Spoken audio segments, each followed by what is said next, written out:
ಬೆಳಗಾವಿ ಜಿಲ್ಲೆಯ 18 ಶಾಸಕರು ಏನು ಮಾಡಬೇಕು? ಅಧಿವೇಶನದಲ್ಲಿ ಚರ್ಚೆ ಮಾಡಬೇಕು. ಕಬ್ಬು ಬೆಳೆಗಾರ ಸಮಸ್ಯೆ ಇದೆ, ಇಥೆನಾಲ್ ಬಗ್ಗೆ ಚರ್ಚೆ ಮಾಡಬೇಕು. ಸಕ್ಕರೆ ಕಾರ್ಖಾನೆ ಮಾಲೀಕರ ಬಗ್ಗೆನೂ ಕೂಡ ಗಮನ ಹರಿಸಬೇಕು. ಕೇಂದ್ರ ಸರ್ಕಾರದ ವಿರುದ್ಧ ಕೂಡ ನೀವು ನಿಯೋಗವನ್ನು ತೆಗೆದುಕೊಂಡು ಹೋಗ್ಬೇಕು. MP ಗಳನ್ನು ಕೂಡಿಸಿ ನೀವು ಚರ್ಚೆ ಮಾಡಬೇಕು.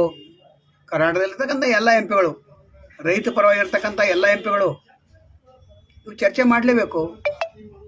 ಅಲ್ಲಿ ಲೋಕಸಭೆಯಲ್ಲಿ ಚರ್ಚೆ ಯಾವ ರೀತಿ ಮಾಡಬೇಕು, FRP ರೇಟ್ ಬಗ್ಗೆ, ಸಕ್ಕರೆ ದರ ಹೆಚ್ಚು ಮಾಡೋ ಬಗ್ಗೆ, ರಾಜ್ಯ ಸರ್ಕಾರದಲ್ಲಿ, ಇಲ್ಲಿ ವಿಧಾನಸಭೆ ಮತ್ತು ವಿಧಾನ ಪರಿಷತ್ನಲ್ಲಿ ಇಲ್ಲಿ ಕೂಡ ನೀವು ಕಬ್ಬು ಬೆಳೆಗಾರ ಇನ್ನೂ 7-8 ಸಮಸ್ಯೆಗಳಿವೆ.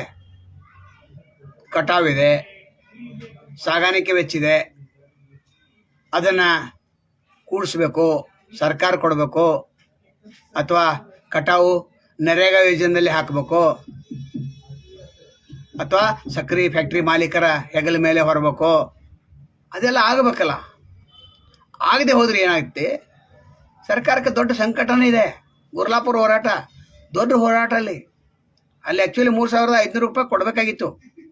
ಅದು ಚುನಾಪಾ ಪೂಜಾರಿ ಇನ್ನೊಂದು 2 ದಿವಸ ಲೇಟ್ ಮಾಡಿದರೆ ಕೆಲಸ ಆಗ್ತಿತ್ತದು. ಅದರ ನೀವು ಗಡಬಡಿ ಮಾಡಿದ್ರಿ. ಹೊಸ ಮುಖಂಡರು, ಅವರಿಗೆ ಸರ್ಕಾರದ ಒಳ ನೀತಿ, ಕುತಂತ್ರ ನೀತಿ ಗೊತ್ತಾಗಲಿಲ್ಲ. ಗುರೂಜಿ ಅವರಿಗೂ ಗೊತ್ತಾಗಲಿಲ್ಲ. ಇನ್ನೊಂದು 2 ದಿವಸ ಹಾಗೇ ಸ್ತಬ್ಧವಾಗಿ ಇಟ್ಟಿದ್ರೆ ಸರ್ಕಾರ ಸ್ತಬ್ಧ ಆಗ್ತಿತ್ತು. ಮುಖ್ಯಮಂತ್ರಿ ಸಹಿತ ಓಡಿ ಬರ್ತಿದ್ರು. ಐತಿಹಾಸಿಕ ಹೋರಾಟ 40 ವರ್ಷದ ನಂತರ ಗುರ್ಲಾಪದ ಹೋರಾಟ ಪ್ರಾರಂಭ ಆಗಿತ್ತು. ಸಕ್ಕರೆ ಮಾಲೀಕರು ಎಚ್ಚೆತ್ಕೊಂಡ್ರು, ಸರ್ಕಾರದ ಮೇಲೆ ಪ್ರೆಷರ್ ತಂದರು, ಸಕ್ಕರೆ ಮಂತ್ರಿಗಳನ್ನು ಕಳಿಸಿದ್ರು, ಜಿಲ್ಲಾಧಿಕಾರಿಯನ್ನು ಕಳಿಸಿದ್ರು.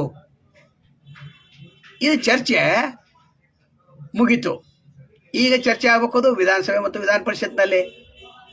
2 ದಿವಸ ಕಬ್ಬಿನ ಬಗ್ಗೆನೇ ಚರ್ಚೆ ಆಗಬೇಕು.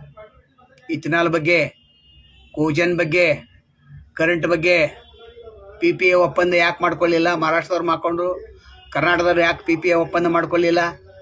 ಅದ್ರ ಬಗ್ಗೆ ಚರ್ಚೆ ಆಗಬೇಕು. ಮೊದಲು ಮೀಟಿಂಗ್ ಕರೀಬೇಕು. ನೀವು 18 ಶಾಸಕರು ಏನು ಮಾತಾಡಬೇಕು, ಏನು ಮಾತಾಡಬಾರ್ದು. ಸರ್ಕಾರ ಪರವಾಗಿಲ್ಲ ಮತ್ತು ಸರ್ಕಾರ ವಿರೋಧಿನ ಅಲ್ಲ. ಇಬ್ಬರು ಕೂಡ ರೈತರ ಒಂದು ವೋಟ್ ಬ್ಯಾಂಕ್ದಿಂದ ಆರಿಸಿ ಬಂದಿದ್ದಾರೆ. ಇಬ್ಬರ ಬಗ್ಗೆನೂ ಕಳಕಳಿ ಇರಬೇಕು. ಕಾರ್ಖಾನೆ ಮಾಲೀಕರ ಬಗ್ಗೆನೂ, ನಂತರ ರೈತ ಏನು ಕಬ್ಬು ಬೆಳೆದಿರ್ತಾನೆ ಅವನ ಬಗ್ಗೆನೂ, ನಂತರ ಪ್ರಾಣಿಗಳ ಬಗ್ಗೆ, ಪ್ರಾಣಿ ದಯಾ ಸಂಘ ಎಲ್ಲಿದೆ, 2 ಟನ್ ಹೇರಬೇಕು. ಅದು 3 ಟನ್ನ ಏರ್ಕೊಂಡು ನಡೆದಾರೆ. ಎತ್ತುಗಳ ಪರಿಸ್ಥಿತಿ ಏನು? ನಂತರ ಇವು ಕಬ್ಬು ಕಟಾವುಗಾರರು ಏನು ಮಾಡ್ತಾರೆ? ಅದನ್ನು ಕಸಾಯಿಖಾನೆಗೆ ಕಳಿಸ್ತಾರೆ. ಅದರ ಪಾಪ ಯಾರು ಹೊತ್ಕೊಳ್ಳೋರು? ಕಾರ್ಖಾನೆ ಮಾಲೀಕರು. ಇದನ್ನೆಲ್ಲ ಬಿಡಬೇಕೀಗ. ಟ್ರ್ಯಾಕ್ಟರ್ ಕೊಡ್ಬೇಕು ಅವರಿಗೆ. ಎಷ್ಟು ದಿವಸ ಬಂದಿರ್ತಾರೆ ಅಷ್ಟು ದಿವಸ ಟ್ರ್ಯಾಕ್ಟರ್ ಕೊಡಬೇಕು. 6 ತಿಂಗಳು ಬರಲಿ ಅಥವಾ 4 ತಿಂಗಳು ಬರಲಿ ಕಟಾವಿಗೆ ಒಂದೊಂದು ಟ್ರ್ಯಾಕ್ಟರ್ ಅವ್ರಿಗೆ ಕೊಟ್ಟು ಬಿಡ್ಬೇಕು. ಬಾಡಿಗೆ ರೂಪದಲ್ಲಿ ಕೊಡ್ರಿ. ಈಗ 15%, 10ರಿಂದ 15% ಕಮಿಷನ್ ಕೊಡ್ತಾರೆ ಎಕ್ಸ್ಟ್ರಾ. ನಂತರ ವಾಹು ತೂಕದವರಿಗೆ 25ರಿಂದ 35% ಕಮಿಷನ್ ಕೊಡ್ತಾರಂತ. ರೈತರಿಗೆ ಏನು ಕಮಿಷನ್ ಕೊಟ್ರಿ? ರೈತರಿಗೆ ಏನೂ ಕೊಡಲಿಲ್ಲ. ಬಾಯ್ ಪ್ರಾಡಕ್ಟ್ನಿಂದ ರೈತರಿಗೆ ಏನು ಲಾಭ ಆಗಿದೆ? ಅದರಿಂದ ಸಕ್ಕರೆ ಫ್ಯಾಕ್ಟ್ರಿ ಮಾಲಕರು ಕೋಟಿ ಕೋಟಿ ಹಣವನ್ನು ಗಳಿಸ್ತಾ ಇದ್ದಾರೆ. ರೈತ ಮಾತ್ರ ಬಡವಾಗ್ತಾ ಇದ್ದಾನೆ. ಅದ್ರ ಬಗ್ಗೆ ಚರ್ಚೆ ಆಗಬೇಕಿಲ್ಲ ಅಧಿವೇಶನದಲ್ಲಿ. ಸ್ಪಷ್ಟವಂತ ಸರ್ಕಾರ ವಿವರಣೆ ಕೊಡೋವರೆಗೂ ಬಂದ್ ಮಾಡಬಾರ್ದು. ಎಲ್ಲ ಡಿಜಿಟಲ್ ಯಂತ್ರಗಳನ್ನು ಹಾಕ್ಬೇಕು.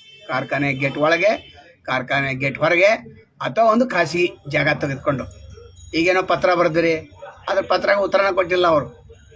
69 ಖಾಸಗಿ ಸಕ್ಕರೆ ಕಾರ್ಖಾನೆಗಳು. ಯಾಕಂದರೆ ತೂಕದಲ್ಲಿ ಮೋಸಿದೆ ಅಂತ ಗೊತ್ತಾಯ್ತು. ಮಹಾರಾಷ್ಟ್ರದಲ್ಲಿ ಒಂದು 2-3 ಕಾರ್ಖಾನೆ ಬೋರ್ಡ್ ಹಾಕಿದಾರಂತ. ಇಲ್ಲಿ ತೂಕದ ಯಂತ್ರದಲ್ಲಿ ಯಾರಾದರೂ ಹೆಚ್ಚು ಕಡಿಮೆ ಆಗಿದ್ರೆ 1 ಲಕ್ಷ ರೂಪಾಯಿ ಕೊಡ್ತೀವಂತ. ನೀವು ಯಾಕೆ ಬೋರ್ಡ್ ಹಾಕುವರಿ ಕರ್ನಾಟಕದವರು? ಯಾಕೆ ನೀವು ಮೋಸ ಮಾಡತ್ತೀರಂತ, ಅದರಿಂದನೇ ಲಾಭ ಪಡೆಯತ್ತೀರಂತ. ಒಂದು ಕಬ್ಬಿನಿಂದ ಸಾವಿರಾರು ಕುಟುಂಬಗಳು ಬದುಕ್ತಾ ಇವೆ ಅನ್ನೋದು ಗೊತ್ತಿಲ್ಲ. ಕಂಪನಿಗಳು ಸಹಿತ ಬದುಕ್ತವೆ. ಕಂಪ್ನಿಗಳು ಕೋಕೋ ಕೋಲಾದಲ್ಲಿ ಸಕ್ಕರೆ ಉಪಯೋಗ ಮಾಡ್ತಾರೆ, ಚಾಕ್ಲೇಟದಲ್ಲಿ ಉಪಯೋಗ ಮಾಡ್ತಾರೆ, ನಮ್ಗೆ ಮಾರ್ತಾರೆ. ಅವ್ರಿಗೆ 70 ರೂಪಾಯಿ ರೇಟ್ ಇರಲ್ಲ ಸಕ್ಕರೆದು, 70% ಅವರು ಉಪಯೋಗ ಮಾಡ್ತಾರೆ. ಹೀಗೆ ಮಾಡೋದ್ರಿಂದ 4,500ರಿಂದ 5,000ವರೆಗೆ ಪ್ರತಿ ಟನ್ನಿಗೆ ಕೊಡ್ಲಿಕ್ಕೆ ಬರ್ತೈತೆ. ಇದು ಚರ್ಚೆ ಆಗಬೇಕು. ರೈತ ಮುಖಂಡರ ಜೊತೆ ಮೊದಲು ಭೇಟಿಯಾಗ್ರಿ. ನಂತರ 2 ವರದಿ ಇದಾವಲ್ಲ, ಆ ವರದಿಗಳು ಸ್ವಾಮಿನಾಥನ್ ಆಯೋಗ ಅದು ವರದಿ ರೈತರ ಪರ ಇದೆ, ಅದ್ರ ಬಗ್ಗೆ ಚರ್ಚೆ ಆಗಬೇಕು. ಇನ್ನೊಂದು ವರದಿ ಇದೆ, ಆ ವರದಿ ಬಗ್ಗೆನೂ ನೀವು ಅಭ್ಯಾಸ ಮಾಡಬೇಕು. ಸುಮ್ಮನೆ ಹೋಗಿ ಕೊಡೋದಲ್ಲ, ಸುಮ್ಮನೆ ಮೊಸಳೆ ಕಣ್ಣೀರು ವರ್ಷ ಬರೋದಲ್ಲ. ಸಕ್ರೆ ಲಾಬಿಂದ ದೂರ ಇರ್ರಿ ಅಧಿವೇಶನವರೆಗೆ. ಅವಾಗ ನಿಮಗೆ ರೈತರ ಮತ ಹಾಕ್ತಾನೆ, ನೀವು ಮತ್ತೊಮ್ಮೆ ಆರಿಸಿ ಬರ್ತಾರೆ. ಎಲ್ಲ ಶಾಸಕರು ಪಕ್ಷ ಭೇದ ಮರಿಬೇಕಿಲ್ಲಿ. ನೀವು ರೈತರ ಪರವಾಗಿ ಗಟ್ಟಿಯಾಗಿ ನಿಂತರಂದ್ರೆ ನಿಮ್ಮ ಪರವಾಗಿ ರೈತ ಗಟ್ಟಿಯಾಗಿ ನಿಲ್ತಾರೆ. ಹೊರ ನೋಡ್ತಿರ್ತಾರೆ ಒಳಗೆ ಏನೇನು ಮಾಡತ್ತಾರಪ್ಪ ಇವರು, ಯಾವ್ಯಾವ ನಾಟಕ ಮಾಡತ್ತಾರ ಎಲ್ಲ ಅವ್ರಿಗೆ ಗೊತ್ತಾಗ್ತದೆ. ಅವಾಗ ಮಾತ್ರ ನೀವು ಜಯ ಸಾಧಿಸಂತಾಗ್ತದೆ. ಇಲ್ಲದ್ರೆ ಏನಾಗ್ತೈತೆ, ಉಂಡೋದ ಕೊಂಡೋದ, ನಮ್ಮ ಶಾಸಕರು ಸರಿಯಾಗಿ ಮಾತಾಡಲಿಲ್ಲ ಅಂತ. ಉತ್ತರ ಕನ್ನಡ ಶಾಸಕರು 96 ಶಾಸಕರಿದ್ದಾರೆ, ಮಂತ್ರಿಗಳನ್ನೂ ಇದ್ದಾರೆ. ಶಾಸಕರಿಗೆ ಮಂತ್ರಿಗಳು ಸಾಥ್ ಕೊಡ್ರಿ, ಸರ್ಕಾರ ತರಾಟೆ ತೆಗೆದುಕೊಳ್ಬೇಡ್ರಿ. ಸರ್ಕಾರ ಈ ರೀತಿ ಮಾಡಬೇಕು, ಕೇಂದ್ರ ಸರ್ಕಾರ ಮೇಲೆ ನಾವು ಯಾವ ರೀತಿ ತೆಗೆದುಕೊಂಡು ಹೋಗ್ಬೇಕು ನಿಯೋಗವನ್ನು, ಅದ್ರ ಬಗ್ಗೆ ಚರ್ಚೆ ಮಾಡಿರಿ. ಎಂ ಪಿಗಳ ಬಗ್ಗೆ ಚರ್ಚೆ ಮಾಡಿರಿ. ಎಂ ಪಿಗಳು ಕೂಡ ಕೂಡ್ರಿ, Maharashtra M ಪಿಗಳು, Karnataka M ಪಿಗಳು ಕೂಡ್ರಿ, Uttar Pradesh M ಪಿಗಳು. ಯಾಕಂದ್ರೆ ದೇಶದಲ್ಲಿ ಉತ್ತರ ಪ್ರದೇಶ ನಂಬರ್ 1, ನಂಬರ್ 2 ಮಹಾರಾಷ್ಟ್ರ, 200ಕ್ಕಿಂತ ಹೆಚ್ಚು 30 ಬಂದಿದೆ ಅಂತ ಹೇಳ್ತಾರೆ. ನಮ್ಮಲ್ಲಿ 81, 69 ಪ್ರೈವೇಟ, 11 ಕೇವಲ 11 ಸಹಕಾರಿ ರಂಗದ. ಅದು ಲಾಸಲ್ಲಿ ತರ್ತಾರೆ, ಮತ್ತು ಪ್ರಾಫಿಟ್ ಮಾಡ್ಕೋತಾರೆ. ರೈತ ಸುಮ್ಮನೆ ನೋಡ್ಕೋತ ಕೂತಾನೆ. ತೂಕದಲ್ಲಿ ಮೋಸ ಅಂತ ಹೇಳ್ತಾನೆ. ಆದರೆ ಅಲ್ಲಿ ತೂಕದಲ್ಲಿ ಮೋಸ ಆದರೆ ಕಂಡು ಹಿಡಿಯೋರಿಲ್ಲ. ಕಂಡು ಹಿಡಿದ್ರೆ ಅವ್ನು ಕಬ್ಬು ಅನ್ನಿಸ್ತಾರೆ. ತಕರಾರು ಕೊಟ್ಟರೆ ಸರ್ಕಾರದವ್ನು ಕಣ್ಣು ಹಿಡಿತಾರೆ. ಅವಾಗ ಏನೂ ಆಗಿಲ್ಲ ಅಂತೇಳಿ ಅವನು ತೂಕ ಮತ್ತು ಅಳತೆ ಅಧಿಕಾರಿ ಬಂದು ಚೆಕ್ ಮಾಡ್ತಾನೆ. ಸಕ್ರೆ ಲಾಬಿಗೆ ಮರಿತಾನೆ, ಈ ಮಾಲೀಕರಿಗೆ ಹೆದರ್ತಾನೆ, ಬರೆದು ಕೊಡ್ತಾನೆ ಏನೂ ಆಗಿಲ್ಲ ಅಂತೇಳಿ. ಮತ್ತು ಇಲ್ಲಿ ಕಟ್ಟದಾಗಲ್ಲ. APMC ನಡೆಸ್ತಾರೆ ತೂಕದ ಯಂತ್ರಗಳನ್ನು ನಡೆಸಲಿ, ಆದರೆ ಡಿಜಿಟಲನ್ನು ಬೇಗನೆ ಕೊಡಬೇಕಲ್ಲ. ನೀವು ಕ್ಯಾಬಿನೆಟ್ದಲ್ಲಿ ಎಲ್ಲ ಪಾಸ್ ಮಾಡಬೇಕು, ಎಷ್ಟಿದಾವೆ ಅಷ್ಟೆಲ್ಲ 69. ಬಜೆಟ್ ಇಲ್ಲ ಅಂತಂದ್ರೆ ಬಜೆಟ್ ಹೆಚ್ಚು ಬಜೆಟ್ ಅದಕ್ಕೆ ತೆಗೆದಿರಿಸ್ರಿ. ಖರೀದಿ ಮಾಡೋಕ್ಕೇನು ಸರ್ಕಾರಕ್ಕೆ ಉದುರಿನ ಕೊಡ್ತಾರೆ ಕಂಪ್ನಿಗಳು.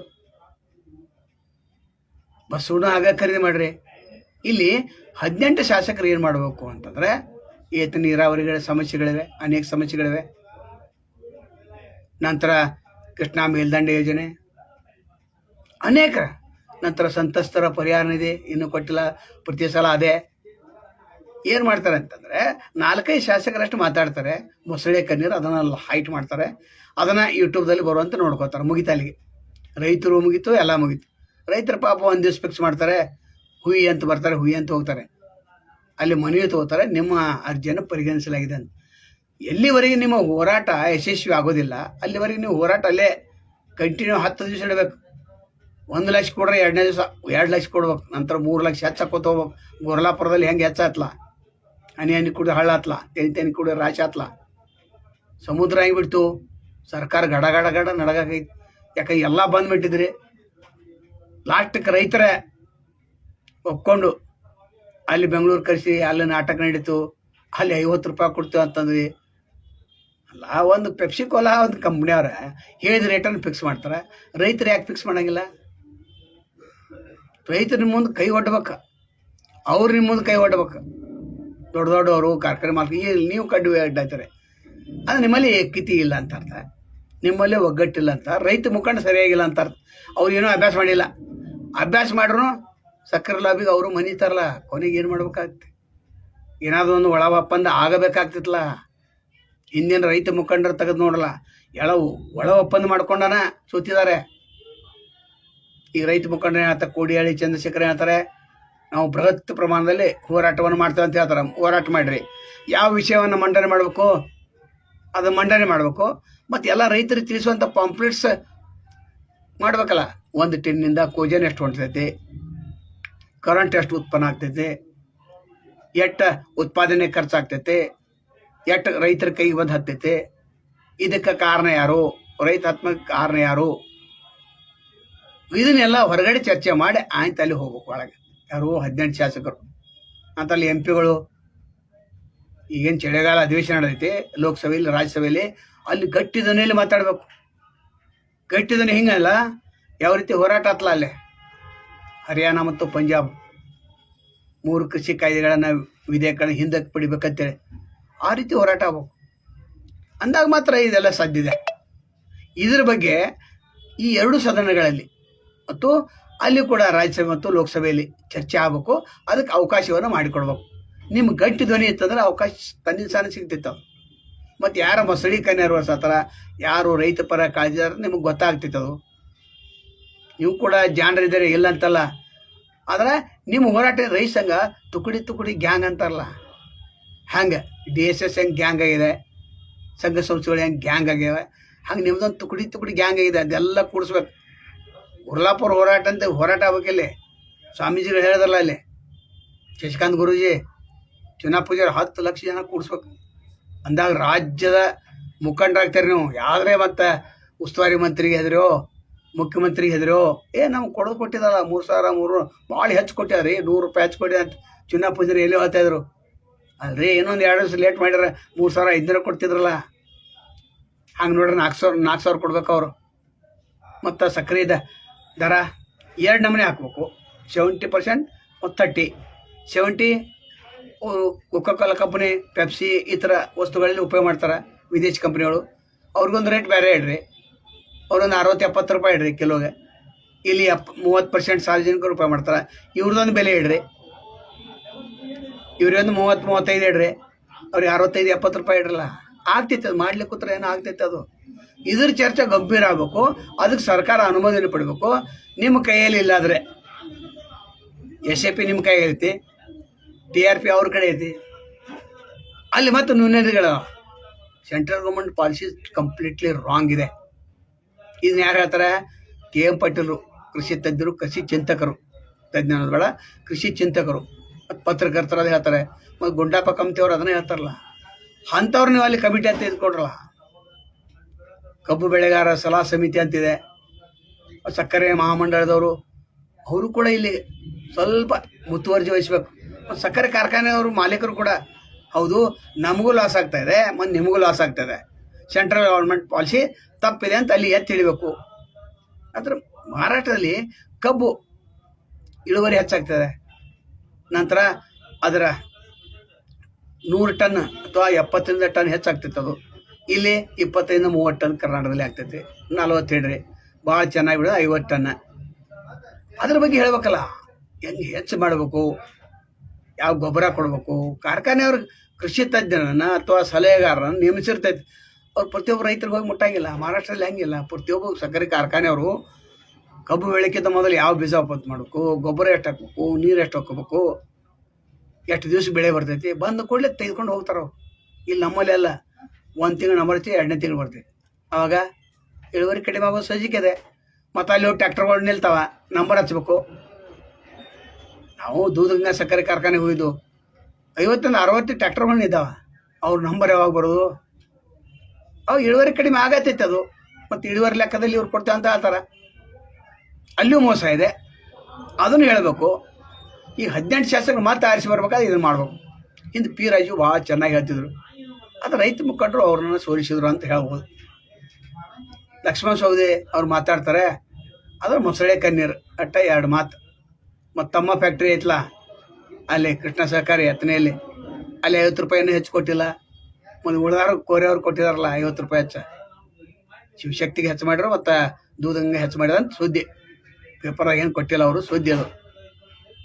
ಮತ್ತು ಬೇಡಿಕೆ ಆದವ್ರು ಕೊಟ್ಟರು, ಹರಿಯಂತದವ್ರು ಕೊಟ್ಟರು. ಉಳಿದ ಫ್ಯಾಕ್ಟ್ರಿ ಅವ್ರು ಕೊಡ್ಬೇಕಾಗಿತ್ತಲ್ಲ. ಜಾರಕಿಹೊಳಿ ಡಿಕ್ಲೇರ್ ಮಾಡ್ಬೇಕಾಯ್ತು, ಲಕ್ಷ್ಮೀ ಹೆಬ್ಬಾಳ್ಕರ್ ಡಿಕ್ಲೇರ್ ಮಾಡ್ಬೇಕಾಯ್ತು, ಮಲ್ಲಣ್ಣ ಯಾದವಾಡ ಅವ್ರು ಡಿಕ್ಲೇರ್ ಮಾಡ್ಬೇಕಾಯ್ತು. ಇಷ್ಟೆಲ್ಲ ಡಿಕ್ಲೇರ್ ಮಾಡಿದರೆ ಕರೆಕ್ಟ್ ಆಗ್ತಿತ್ತದು. ಇದ್ರ ಬಗ್ಗೆನೇ ಚರ್ಚೆ ಆಗಬೇಕು. ಅವ್ರು ಮಾಡಿದ್ರೆ ನೀವೇ ಯಾಕೆ ಮಾಡಲಿಲ್ಲ ಅಂತ ಕ್ವಶನ್ ಹಾಕ್ಬೇಕು. ಸರ್ಕಾರದ ಒಂದು ಮೀಟಿಂಗ್ ಕರಿಬೇಕು. ಮುಖ್ಯಮಂತ್ರಿಗಳೇ, ರೈತ ಮುಖಂಡರ ಮೀಟಿಂಗನ್ನು 7ನೇ ತಾರೀಕು ಕರೀರಿ. ನೀವು 8ನೇ ತಾರೀಕು ಹೋಗಿತ್ತ ಮೊದಲು ನಿಮ್ಮ ಸಮಸ್ಯೆ ನಾವು ಹೊರಗಡೆ ಬಗೆಹರಿಸ್ತೇವಪ್ಪ, ಅಲ್ಲೇನು ಕೂಡಬೇಡ ಅಂತ ಹೇಳ್ರಿ. ವಿಶ್ವಾಸಕ್ಕೆ ತೆಗೆದುಕೊಳ್ರಿ. ಡಿಜಿಟಲ್ ಯಂತ್ರಗಳನ್ನು 1 ತಿಂಗಳಲ್ಲಿ ಕೊಡ್ತೇವೆ ಅಂತ ಹೇಳ್ರಿ. ಸದನದಲ್ಲಿ ಅದನ್ನು ಅನುಮೋದನೆ ಪಡೀರಿ.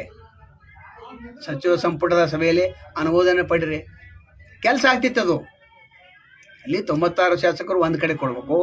ಅದಕ್ಕಿಂತ ಮೊದಲು 18 ಶಾಸಕರು ನಾವೇನು ಮಾಡ್ಬೇಕಪ್ಪ, ನಮ್ಮ ಏತ ನೀರಾವರಿಗಳು ಎಷ್ಟು ಹಣ ಬಿಡುಗಡೆ ಮಾಡಬೇಕಾಗಿದೆ, ಎಷ್ಟು ರೊಕ್ಕ ಬೇಕಾಗಿದೆ, ಅದ್ರ ಬಗ್ಗೆ ನಾವು ಚರ್ಚೆ ಮಾಡ್ಬೇಕಲ್ಲ. ಎಷ್ಟೋ ಸಾವಿರಾರು ಕೋಟಿ ಬೇಕು, ಅಷ್ಟು ಸಿಗ್ಲಿಕ್ಕೆ ಸಾಧ್ಯ ಇಲ್ಲ. ಆದರೆ ಕಡಿಮೆ ಸಿಗ್ತೈತಲ್ಲ, ಅದು ಒಂದೊಂದು ಯೋಜನೆಗಳು ಪೂರ್ಣ ಆಗ್ತಾವಲ್ಲ. ರೈತರ ಸಂತ್ರಸ್ತರ ಪರಿಹಾರ ನಿಧಿ ಬಂದಿಲ್ಲ. ಪ್ರತಿ ವರ್ಷ ಹಾವಳಿ ಬಂದಾಗಿದೆ, ಪ್ರವಾಹ ಬಂದಾಗಿದೆ. ಗಂಜಿ ಕೇಂದ್ರಗಳು, ಜಿಲ್ಲಾಧಿಕಾರಿಗಳು ಹೋಗ್ತಾರ, ಪಾಪ ಏನು ಅನುದಾನ ಇರೋಂಗಿಲ್ಲ, ನಾವು ನಿಮ್ಗೆ ವ್ಯವಸ್ಥೆ ಮಾಡ್ತಾ ಅಂತ ಗಂಜಿ ಕೇಂದ್ರ ಉಪಯೋಗ ಮಾಡಿ ಬರ್ತಾರೆ. ಪುನರ್ವಸತಿಗೆ ರೊಕ್ಕ ಬಂದಿಲ್ಲ, ಭೂಮಿ ಕಳ್ಕೊಂಡವ್ರು ರೊಕ್ಕ ಬಂದಿಲ್ಲ, ಕೆಲವು ಮಂದಿ ಬಂದಿಲ್ಲ ಅಂತ, ಕೆಲವು ಮಂದಿ ಬಂದಿಲ್ಲ ಅಂತ ಹೇಳ್ತಾರೆ. ಸರ್ಕಾರ ನಿಗದಿಪಡಿಸಿದಂಥ ಅನುದಾನ ಕೂಡ ಬಂದಿಲ್ಲ. ಅದ್ರ ಬಗ್ಗೆ ಚರ್ಚೆ ಆಗಲಿ, ಗಂಭೀರವಾದ ಚರ್ಚೆ ಆಗ್ತಾರೆ. ಏನಾಗ್ತೈತೆ, ಒಂದು ಪರಿಹಾರ ಕಂಡುಕೊಳ್ಳಿಕ್ಕೆ ಸಾಧ್ಯ ಆಗ್ತೈತೆ. ಇದು ಕೆ ಎಂ ಪಾಟೀಲ್ ಹೇಳ್ತಾರೆ, ನಂತರ ಗುಂಡಪ್ಪ ಕಮ್ತೆ ಹೇಳ್ತಾರೆ, ಅನೇಕರು ನಮಗೆ ಹೇಳ್ತಿರ್ತಾರೆ. ಮುನ್ನೂರು ಪಾಟೀಲ್ ಅವ್ರ ಧನ್ಯವಾದಗಳು, ಸುನಿಲ್ ಮಾಗ್ ಅವ್ರ ಧನ್ಯವಾದಗಳು, ರಾಯಪ್ಪ ಕಮ್ತೆ ಧನ್ಯವಾದಗಳು, ರಾಜಾ ಸಾಬ್ ಖತೀಬ್ ಧನ್ಯವಾದಗಳು.